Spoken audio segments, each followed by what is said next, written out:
Back in action in another Big 12 breakdown video presented by Trevenchy, a part of the 480. And we are covering another beautiful Friday night matchup. We have two amazing matchups to look forward to and a little teaser to how the Big 12 can potentially look. So we have a really good game where we have a Wildcat showdown with Kansas State being hosted by the University of Arizona. And then we have a Cougs and a Buffs showdown where Colorado is taking a trip to the east side of Texas to play in Houston. Now, I think there's a lot of at stake in terms of how you can dice up the rest of the Big 12 in terms of what's gone on in the first 2 weeks, or how you can speculate how the Big 12 will turn out. But this is where the competition begins. Kansas State is off an unconventional start to their season, and Coach Kleeman looks to come into Tucson and make amends with whatever happened in those first 3 weeks. People have been alluding to the curse of Ireland, in which Kansas State, just stumbled a little bit, stumbled short against Iowa State and Ireland, and with that momentum, negative momentum at least, carrying over from Dublin, Ireland, we could say the same thing happened for Florida State last year, and let's hope it's not happening again for these Wildcats. I think the most beautiful part about this beginning of the season for Kansas State is the fact that they have been in one-score games every single game. Their first 3 games ended up in single-digit scoring possessions. The difference were single digits, and I think that really is a testament to how well and how much adversity this team has had to endure. So we're going to be talking about the Wildcat Showdown in Tucson, the Buffs Cougs in Houston, but I want to highlight these two teams a little bit more intricately because I am adding a little bit of a preview and a speculative prediction to how I think these teams will fare out in the rest of their season. So Coach Kleeman in Kansas State coming off a 1-2 record after coming very short in beating North Dakota and then also coming very short in losing to Army. This team is primed and ready to begin Big 12 play. Now, we can talk about the bad luck they had in Croke Park, Dublin, or we can actually bring to light that they've played only 2 real football teams, and I would like to say that their most previous matchup against Army is a throwaway. So what Coach Kleeman was alluding to in most of his conference was about how a lot of the tape they put out against Army will be trashed. The reason for that was Army's unique play style on offense, playing a lot of triple option, and it confused the Kansas State defense, in which it gave them a lot of looks that won't be comparable to any other team they face off this season. I think it was really unique when Coach Kleeman brought up the offense in terms of, addressing these one-score games and actually being able to respond, potentially play some complementary football with the defense. And I really just want to put all the spotlight on Avery Johnson. All right, I genuinely believe Avery Johnson is a top 5 quarterback in the Big 12, and he might even break into the top 3 if we start to see some better performances add up. The major component to these losses, in my opinion, is the fact that they're not healthy.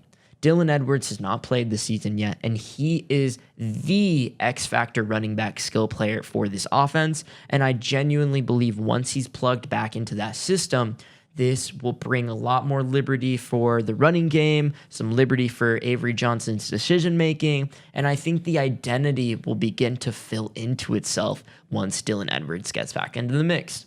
So with this hungry little skill player, kind of reminding me of Darren Sproles, I am very excited to see if he's available on Friday.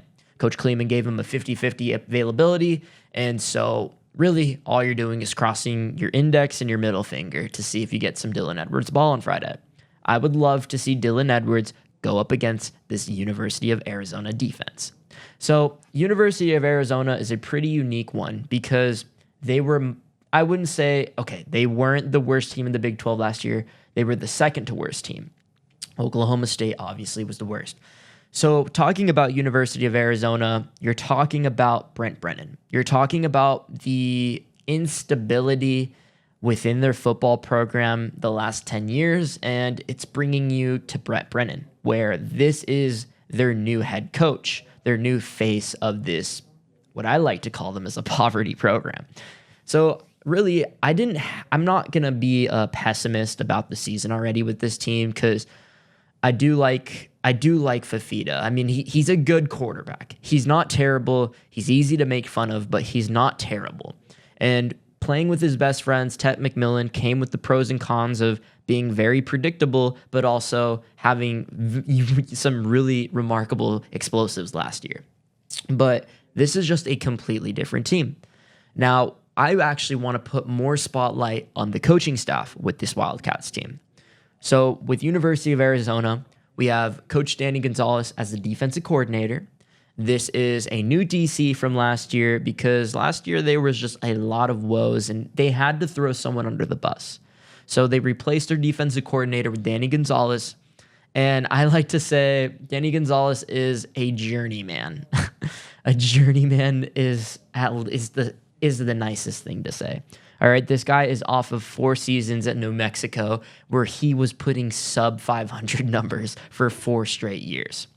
This is classic University of Arizona and Brent Brennan, but I do want to say Coach Gonzalez was on the first coaching staff with Herm Edwards in 2018, so there's a little bit of a sparky tie, but as soon as he had that 1 year of defensive coordinator, they went 7-6, lost to Fresno State in their playoff bowl or in their bowl game.